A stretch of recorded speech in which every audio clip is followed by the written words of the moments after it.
ಸ್ನೇಹಿತರೆ ಎಲ್ಲರಿಗೂ ನಮಸ್ಕಾರ. Welcome to our YouTube channel Mangala Shivamogga. ಇದು ಮನಸ್ಸುಗಳ ಕಥಾಗುಚ್ಛ ಯೂಟ್ಯೂಬ್ ಚಾನಲ್ಗೆ ತಮ್ಮೆಲ್ಲರಿಗೂ ಆತ್ಮೀಯವಾದ ಸ್ವಾಗತ.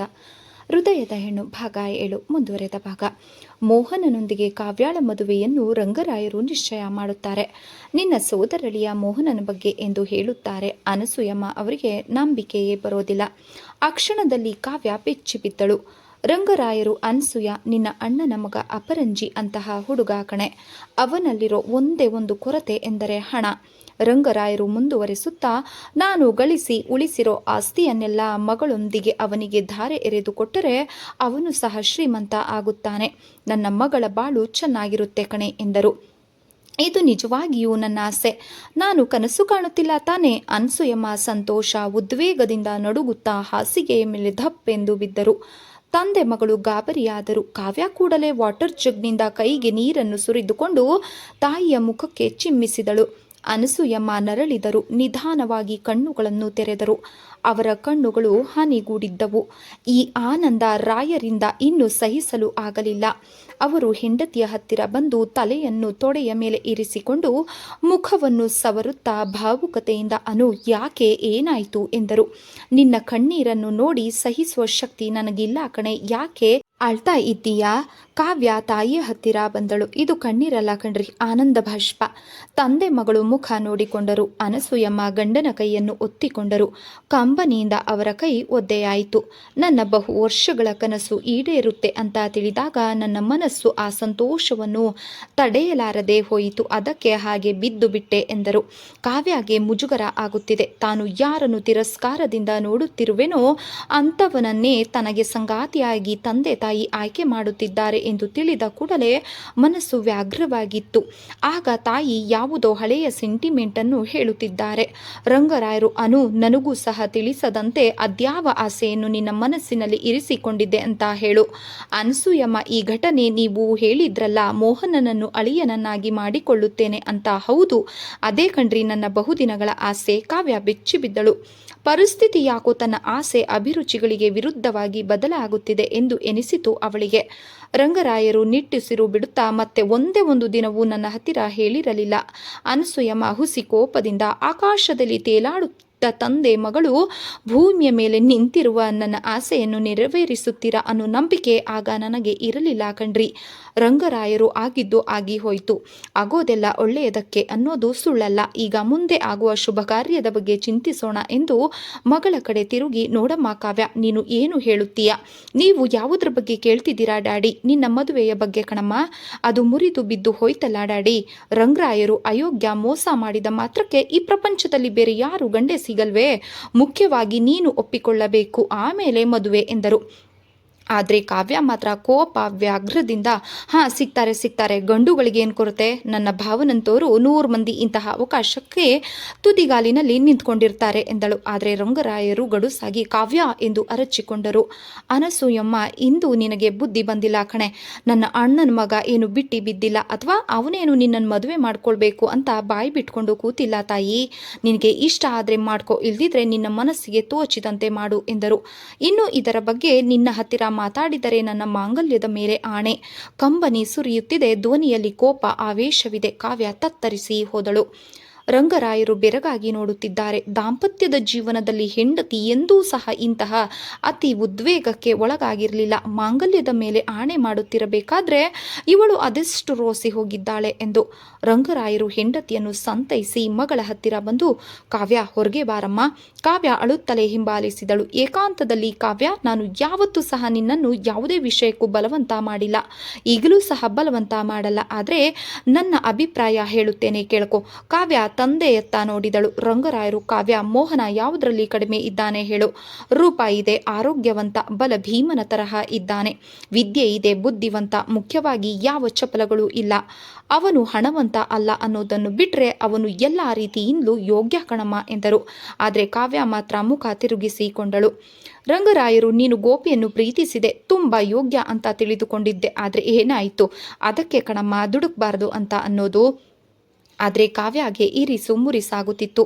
ನನಗೇನೋ ಮೋಹನ ಎಲ್ಲ ರೀತಿಯಿಂದಲೂ ನಿನಗೆ ಗಂಡನಾಗಲು ತಕ್ಕವನು ಅಂತ ಅನಿಸುತ್ತಿದೆ.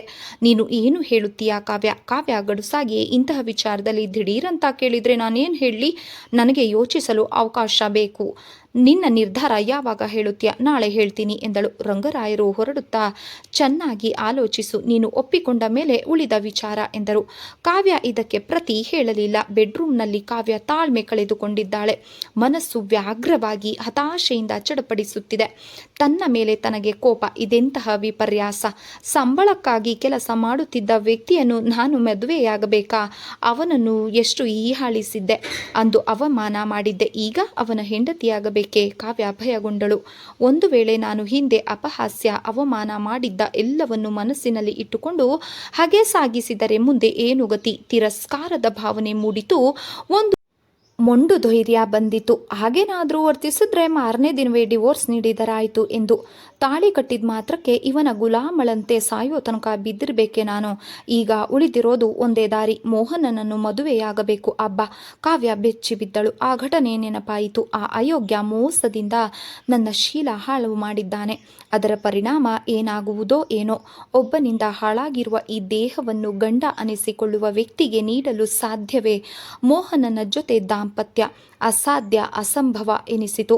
ಅದನ್ನು ನೆನಪಿಸಿಕೊಂಡು ಸಹ ನನ್ನ ಮೈ ಉರಿದು ಬೀಳುತ್ತದೆ. ಥೂ, ನನ್ನಿಂದ ಆಗೋಲ್ಲ. ಆದರೆ ಮದುವೆಯಾದರೆ ಮೋಹನ ಈ ಹಕ್ಕನ್ನು ಚಲಾಯಿಸದೆ ಇರುತ್ತಾನೆಯೇ? ನಾನದಕ್ಕೆ ಅವಕಾಶ ಕೊಡಲಾರೆ. ಮೋಹನ ನನ್ನ ಮೈ ಮುಟ್ಟಕೂಡದು. ಅರೆ, ಇದು ಹೇಗೆ ಸಾಧ್ಯ? ನನ್ನ ನಿಬಂಧನೆಗೆ ಇದಕ್ಕೆ ಒಪ್ಪಿಕೊಂಡರೆ ಮಾತ್ರ ಮೋಹನನನ್ನು ಮದುವೆ ಮಾಡಿಕೊಳ್ಳುತ್ತೇನೆ. ಇನ್ನೊಂದು ಸಮಸ್ಯೆ ಕಾಡಿತು ಅವಳಿಗೆ. ಇದನ್ನು ಮೋಹನನ ಹತ್ತಿರ ನಾನು ಮಾತಾಡಲು ಸಾಧ್ಯವೇ? ಅವನು ಇದನ್ನು ಎಲ್ಲರಿಗೂ ಹೇಳಿದರೆ? ಕಾವ್ಯ ಸಂದಿಗ್ಧತೆಗೆ ಸಿಕ್ಕಿದಳು. ಯಾವ ನಿರ್ಧಾರಕ್ಕೂ ಬರಲು ಆಗಲಿಲ್ಲ. ಅವಳಿಗೆ ಈಗ ಮೋಹನನನ್ನು ಬೇಡ ಅಂದರೆ ನನ್ನನ್ನು ಯಾರೂ ಒತ್ತಾಯ ಮಾಡುವುದಿಲ್ಲ ನಿಜ. ಆದರೆ ಮುಂದೆ ಬೇರೆ ಯಾರನ್ನಾದರೂ ಮದುವೆಯಾಗಬೇಕಾದ ಸಂದರ್ಭ ಬರುತ್ತದೆ. ಅಪ್ಪ ಅಮ್ಮ ಮತ್ತು ಈ ಸಮಾಜ ನನ್ನನ್ನು ಒಂಟಿಯಾಗಿರಲು ಬಿಡಲ್ಲ. ಬೇರೆ ಮದುವೆಯಾಗಬೇಕಾಗುತ್ತದೆ. ಇನ್ನು ಯಾರನ್ನೋ ಕಟ್ಟಿಕೊಂಡು ಫಜೀತಿ ಪಡೋದಕ್ಕಿಂತ ಈ ಮೋಹನನನ್ನು ಮದುವೆಯಾಗುವುದು ಉತ್ತಮ ಎಂದೆನಿಸಿತು. ಮೋಹನ ನನ್ನನ್ನು ಕಂಡರೆ ತುಂಬ ಹೆದರುತ್ತಾನೆ. ನಾನು ಹಾಕಿದ ಗೆರೆ ದಾಟೋಲ್ಲ. ನೆಪ ಮಾತ್ರಕ್ಕೆ ಗಂಡನಾಗಿ ಬಿದ್ದಿರಲಿ ಎಂದೆನಿಸಿತು. ನನಗೆ ದಾಂಪತ್ಯ ಜೀವನ ಬೇಕಾಗಿಲ್ಲ. ಪರ ಪುರುಷನ ಸ್ಪರ್ಶ ಸುಖ ಬೇಡ. ಒಂಟಿಯಾಗಿದ್ದು ಎಲ್ಲರಿಗೂ ಸಮಸ್ಯೆ ಆಗೋದ್ರ ಬದಲು ಈ ಮೋಹನನನ್ನು ಮದುವೆಯಾಗೋದು ಮೇಲು. ಮಧ್ಯರಾತ್ರಿ 2 ಗಂಟೆ. ಕಾವ್ಯ ದೃಢವಾದ ನಿರ್ಧಾರಕ್ಕೆ ಬಂದಳು. ದಂಪತಿಗಳಿಗೆ ನಿದ್ದೆ ಬಂದಿದೆ. ಆದರೆ ಫೋನ್ ಕರ್ಕಶ ಶಬ್ದ ಮಾಡಲು ಆರಂಭಿಸಿತು. ರಂಗರಾಯರು ಎಚ್ಚೆತ್ತು ಗೊಣಗುತ್ತಲೇ ರಿಸೀವರ್ ಎತ್ತಿ ಹಲೋ ಎಂದು ಆಕಳಿಸಿದರು. ಡ್ಯಾಡಿ, ನಾನು. ರಂಗರಾಯರು ಆಶ್ಚರ್ಯದಿಂದ, ಕಾವ್ಯ ನೀನಾ? ಏನಮ್ಮ, ಏನಾಯಿತು? ಏನಾದರೂ ಪ್ರಾಬ್ಲಮ್ಮಾ? ಅಂಥದ್ದೇನಿಲ್ಲ ಡ್ಯಾಡಿ. ಮತ್ತೆ ನಾನು ಮೋಹನನನ್ನು ಮದುವೆ ಆಗ್ತೀನಿ. What you are talking? ತುಂಬ ಸಂತೋಷ ಕಣಮ್ಮ. ಮದುವೆ ಅದೇ ಮುಹೂರ್ತದಲ್ಲಿ ನಡೆಯಬೇಕು. ನಿಮ್ಮಿಷ್ಟ. ಕಾವ್ಯ ಗಂಭೀರವಾಗಿ, ಇದರ ಬಗ್ಗೆ ಇನ್ನು ನಾನು ಯಾರ ಜೊತೆನೂ ಸಹ ಮಾತಾಡಲು ಇಷ್ಟಪಡಲ್ಲ ಎಂದಳು. ರಂಗರಾಯರು ಗಾಬರಿಯಿಂದ, ಹಾಗಂದ್ರೆ ಹೇಗಮ್ಮ? ಮೋಹನ ನಿನ್ನ ಜೊತೆ ಮಾತಾಡ್ಬೇಕು ಅಂದರೆ ಈ ಮದುವೆಯೇ ಬೇಡ. Kavya, this is my final decision. Phone disconnect ಆಯಿತು. ಅದು ನಾಡ ಹಂಚಿನ ಮನೆ. ಸಂಜೆಯ ಸಮಯ. ನರಸಿಂಹ ಜೋಯಿಸರು ಭಾಗವತ ಓದುತ್ತಾ ಕುಳಿತುಕೊಂಡಿದ್ದರು. ಈಗ ದಂಪತಿಗಳು ಒಳಗೆ ಬಂದರು. ಜೋಯಿಸರು ನಗುತ್ತಲೇ ತಂಗಿ ಮತ್ತು ಅವಳ ಗಂಡನನ್ನು ಸ್ವಾಗತಿಸಿ ಕಾಫಿ ಮಾಡಿ ಕೊಟ್ಟರು. ಅಲ್ಲಿ ಮೌನ ಆವರಿಸಿದೆ. ಸಮಯ ಉರುಳುತ್ತಿದೆ. ಹೇಗೆ ಪ್ರಾರಂಭಿಸಬೇಕು ಅಂತ ತಿಳಿಯದೆ ದಂಪತಿಗಳು ಕುಳಿತಲ್ಲೇ ಚಡಪಡಿಸುತ್ತಿದ್ದಾರೆ. ನರಸಿಂಹ ಜೋಯಿಸರು ಬೇಸರದಿಂದ ವಿಷಯವೆಲ್ಲ ಗೊತ್ತಾಯಿತು. ಹೀಗಾಗಬಾರದಾಗಿತ್ತು. ಈಗಿನ ಕಾಲದಲ್ಲಿ ಯಾರನ್ನು ಸಹ ನಂಬಲು ಆಗೋಲ್ಲ. ದೇವರೇ ಕಾಪಾಡಬೇಕು ಎಂದರು. ಅನಸೂಯಮ್ಮ, ಅಣ್ಣ, ಕಾಣದ ದೇವರು ವರ ಕೊಡುತ್ತಾನೋ ಇಲ್ವೋ ಗೊತ್ತಿಲ್ಲ. ಆದರೆ ನೀನು ಹಾಲುಣಿಸಿ ಬೆಳೆಸಿರುವ ತಂಗಿಯನ್ನು ಬರಿಗೈಯಲ್ಲಿ ಬಂದಿದ್ದೇನೆ ಅಣ್ಣ ಎಂದಳು. ನರಸಿಂಹ ಜೋಯಿಸ್ರಿಗೆ ಆಶ್ಚರ್ಯವಾಗುತ್ತದೆ. ರಂಗರಾಯರು ಸಂಕೋಚದಿಂದ, ಹಣದ ಮದದಿಂದ ಕೆಲವು ಸಲ ನನ್ನಿಂದಲೂ ಸಹ ಅನುಚಿತ ವರ್ತನೆ ನಡೆದಿದೆ. ಅದಕ್ಕೆ ಕ್ಷಮೆ ಕೇಳುತ್ತಿದ್ದೇನೆ. ನೀವಿಬ್ಬರು ನನ್ನ ಹತ್ತಿರ ಯಾಕೆ ಈ ರೀತಿ ಸಂಕೋಚ ಪಡ್ತಾ ಇದ್ದೀರಾ? ನಾನು ಬೇರೆಯವನಲ್ಲ, ಅದೇನು ಹೇಳಿಬಿಡಿ. ಅನಸೂಯ, ಕಾವ್ಯ ಸಂಗತಿ ನಿನಗೆ ಗೊತ್ತಿದೆ. ಅವಳು ವಿಪರೀತ ತಲೆ ಕೆಡಿಸಿಕೊಂಡಿದ್ದಾಳೆ. ಪಾಪ, ಆ ಮಗುವಿಗೆ ಹೀಗಾಗಬಾರ್ದಾಗಿತ್ತು. ಆಗಿರುವುದನ್ನು ಸರಿಪಡಿಸಿ ನನ್ನ ಮಗಳಿಗೆ ಹೊಸ ಬಾಳನ್ನು ಕೊಡಲು ನಿನ್ನ ಆಶೀರ್ವಾದ, ಅನುಮತಿ ಬೇಕಣ್ಣ ಎಂದರು. ನರಸಿಂಹ ಜೋಯಿಸರು ಆಶ್ಚರ್ಯದಿಂದ ಅನು, ನೀವು ಏನಮ್ಮ ಹೇಳ್ತಾ ಇದ್ದೀಯಾ? ಅನಸೂಯ ಇಟ್ಟ ತಪ್ಪು ಹೆಜ್ಜೆಯಿಂದ ತನ್ನ ಬಾಳಲ್ಲಿ ಬೆಳಕೆ ಇಲ್ಲ ಅಂತ ತಿಳಿದಿರೋ ನನ್ನ ಮಗಳನ್ನು ನಿನ್ನ ಮನೆಯ ಸೊಸೆಯಾಗಿ ಸ್ವೀಕರಿಸು ಅಂತ ಕೇಳುತ್ತಿದ್ದೇನೆ. ನರಸಿಂಹ ಜೋಯಿಸರು ಕೂಡಲೇ ಉತ್ತರಿಸಲಿಲ್ಲ. ಅವರಿಗೆ ಸಂತೋಷವೂ ಆಗಿರಲಿಲ್ಲ, ಕೋಪವೂ ಬಂದಿರಲಿಲ್ಲ. ಎರಡನ್ನೂ ಸಹ ವ್ಯಕ್ತಪಡಿಸದೆ ನಿರ್ಲಿಪ್ತರಾಗಿದ್ದರು. ದಂಪತಿಗಳಿಗೆ ಗಾಬರಿಯಾಗುತ್ತಿದೆ. ನರಸಿಂಹ ಜೋಯಿಸರು ಬೇರೆ ಯಾರೋ ಆಗಿದ್ದರೆ ತಾನು ಏನೋ ಹೇಳುತ್ತಿದ್ನೋ ಗೊತ್ತಿಲ್ಲ. ನನ್ನ ತಂಗಿಯ ಮಗು ಅಂತ ನಾನು ಸಂತೋಷವಾಗಿ ಒಪ್ಪುತ್ತಿದ್ದೇನೆ. ದಂಪತಿಗಳು ಆನಂದದಿಂದ ಮೈ ಮರೆತರು. ನರಸಿಂಹ ಜೋಯಿಸರು, ಆದರೆ ನನ್ನ ಮಗ ಒಪ್ಪದೇ ಇದ್ದರೆ ನಾನು ಅವನನ್ನು ಒತ್ತಾಯ ಮಾಡಲಾರೆ. ಸಂತೋಷ ಆತುರದಿಂದ ಮೋಹನ ಒಪ್ಪುತ್ತಾನೆ ಅನ್ನೋ ನಂಬಿಕೆ ನನಗಿದೆ ಅಣ್ಣ ಎಂದರು. ನರಸಿಂಹ ಜೋಯಿಸರು, ಹಾಗಾದ್ರೆ ದೇವರ ಮೇಲೆ ಭಾರ ಹಾಕಿ ಪ್ರಯತ್ನ ಮಾಡಿ. ದಂಪತಿಗಳು ನಮಸ್ಕರಿಸಿದರು.